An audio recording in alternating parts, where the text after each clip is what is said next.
Ahoy there, mateys! My name be Captain Lizzy, and today I'll be showing ye how to design your own pirate ship, a vessel just for you, and maybe a few of your siblings for crew. But before we get into that, I'd like to note, you can pick up all the plunder you'll need to create your vessel at the library. See, X marks the spot. To the library, me hearties! Yo-ho! Alright, these are the supplies that will be in your Take and Make kit. Those are available at the library in September for kids, and they are available while supplies last. We've got some aluminum foil, a little black piece of construction paper. Can you guess what this is for? I'll give you a hint. We're also going to include a white crayon, a straw, just a straight drinking straw, a little slice of a pool noodle, a tiny piece of modeling clay, a plastic cup, and here are a few things you'll need to have on hand at home if you'd like to do all the different ships. You'll need a bin or a bowl, something where you can put several inches of water in it to test out your boats. Of course, you can always use a bathtub as well. Next, you're gonna need tape and scissors. Wouldn't hurt to have a few towels around because this craft might get a little wet. And finally, we're gonna want something that we can use to test whether our boats are sinking or floating. So I had some marbles on hand here at the library, but you could use pennies, Legos, rocks, marbles, all kinds of different things.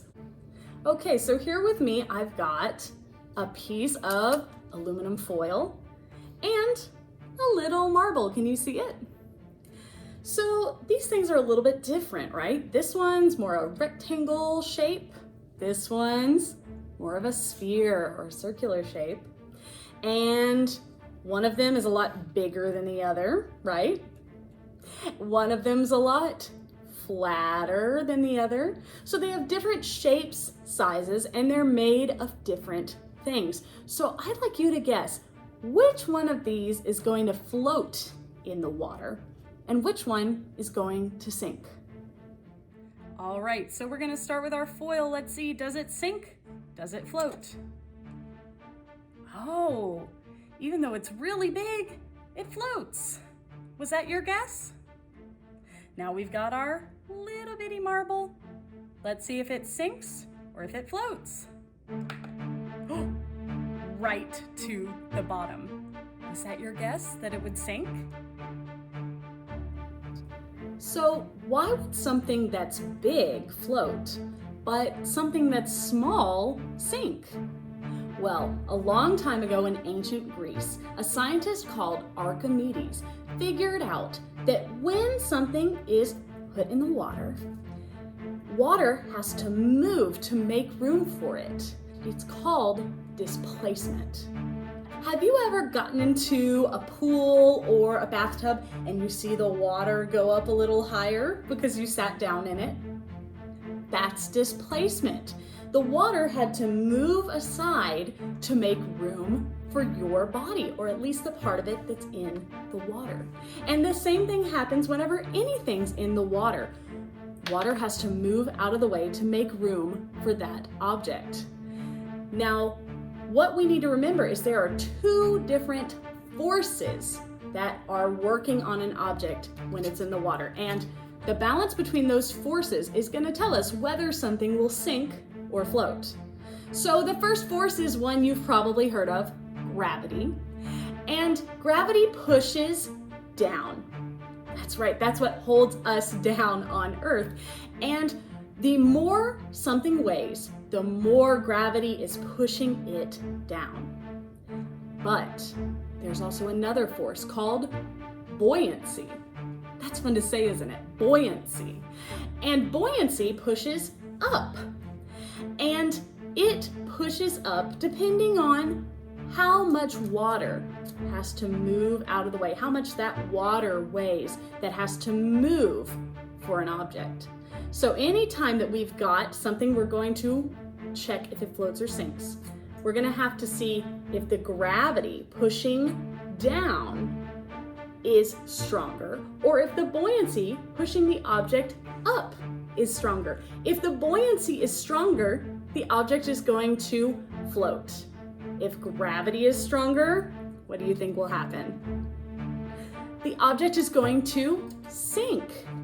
If you've ever wondered why a great big boat can float in the ocean like a ship, and then why a little bitty rock might sink straight to the bottom of a pond, gravity and buoyancy are why. All right, so I'm gonna take this foil that I've got in my kit and I'm gonna do a little bit of a design challenge. I wanna build a pirate ship that can hold the most treasure, right? And since I'm building this pirate ship, I can test it and see, ooh, will this design hold more? Or should I maybe try a different design? And this will be up to you. There's no right or wrong way to do it. You could make one big boat with your piece of foil, but I think I'm gonna try splitting my piece of foil in half. That way I can make two different designs. And you can just use your fingers to split it in half. Yeah, that looks about right, doesn't it? It's time to design. So let's plan our design. This one, I'm thinking maybe sort of a triangle shape. Let's see how that goes. All right, so I'm gonna bring in the edges.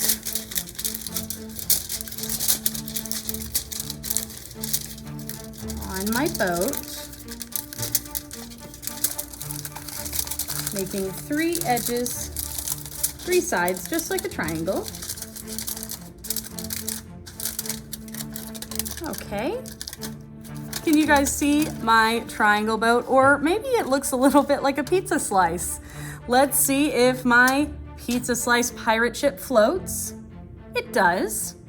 Now we're gonna see how much treasure can this design hold. I've got these marbles for my treasure, but remember you could use pennies or Legos or anything else to test.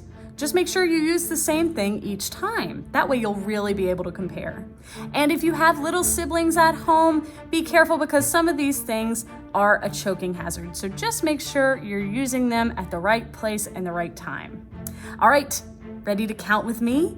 How many do you think will fit? 1, well, 1 definitely fit.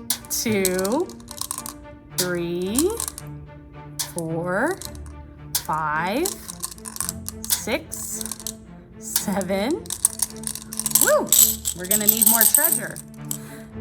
8, ooh, that's a big one. I'm gonna keep the same size. 9, 10, 11, 12, 13, 14, 15, wow. 16, 17, 18, 19, 20, 21, 22, 23, 24, wow, 25. Did any of you guess that high? 26, 27, 28, 29, and I'm trying to spread them out in the boat. 30, 31, 32, 33, 34, 35, 35, my goodness. 36, well, 36 was it. And did you see how the boat sank? We may want to keep that in mind for our next design. Okay, so we know how many our pizza slice boat held, but I want to see if I can design a boat that will hold even more treasure. I am a pirate after all.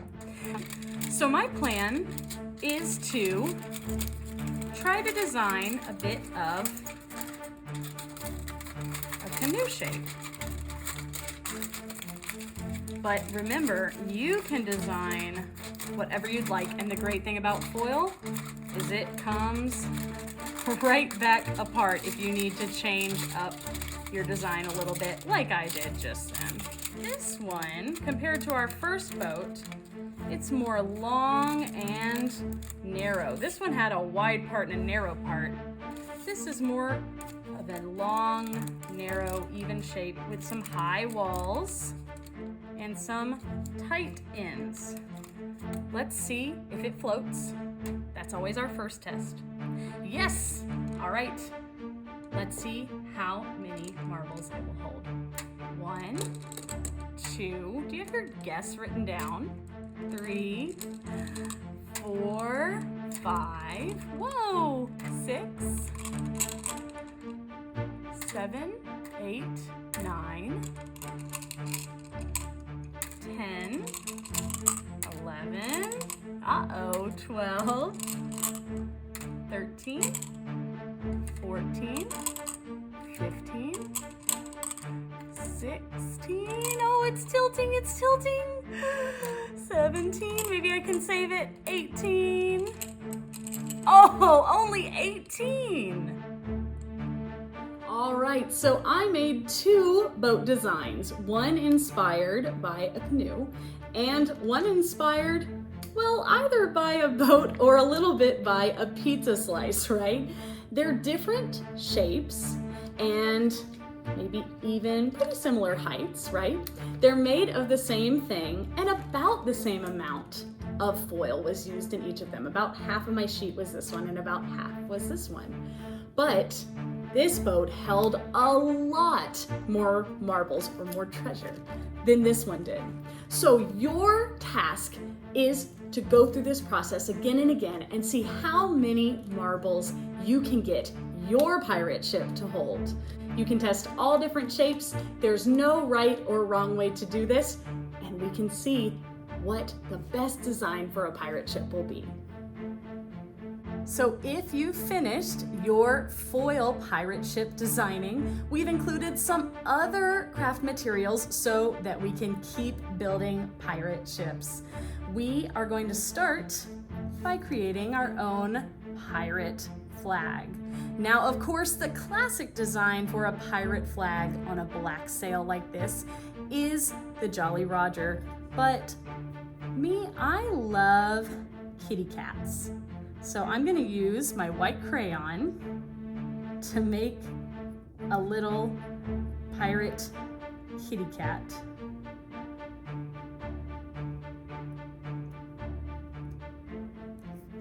And that is going to show everyone whose ship this is.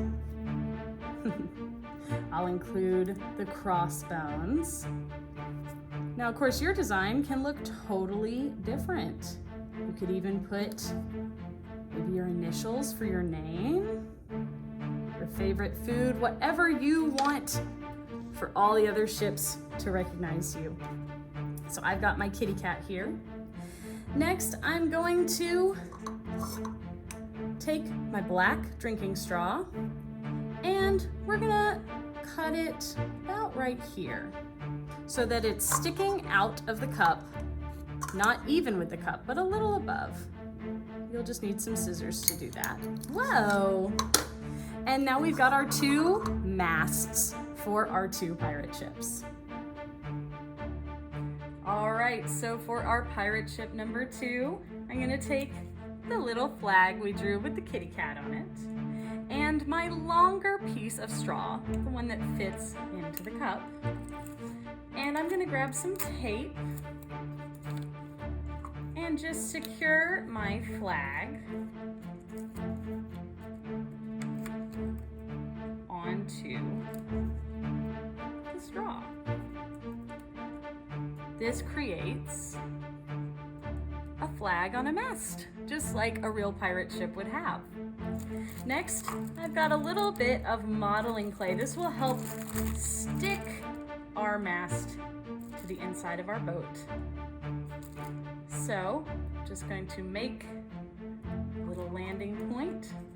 It's sticky, kind of like bubble gum. So now it's sticking to the bottom of the cup.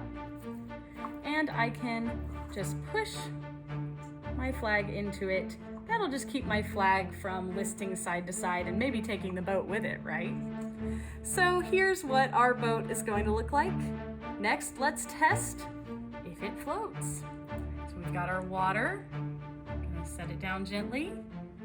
There you go. So you might be able to race these or even see what other materials you could use to make ships. Maybe some stuff that might otherwise be recycled. I even know that hollowed out lemons make pretty good boats.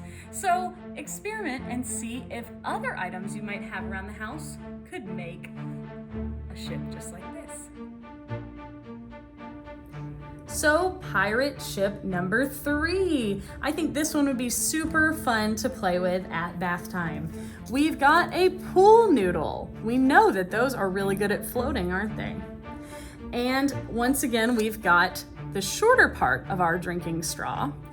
And I drew a little skull and crossbones on this to make my pirate flag. And again, we're just going to tape it in place at the very top of our mast. Woo. That way everyone will know exactly whose ship this is. And once we've got our flag and mast, tape it right here to the inside of the noodle. Woo! You might come up with a different strategy of how to get it to stick, but I think this will work just fine for me. So here is pirate ship number 3. Let's give it the float test. Ready? Oh, of course it floats, and it can go on a journey along the high seas. Thank you so much for watching. And if you make your very own pirate ship vessel, please drop us a message in a bottle or maybe a YouTube comment, Facebook comment, telling us how it goes.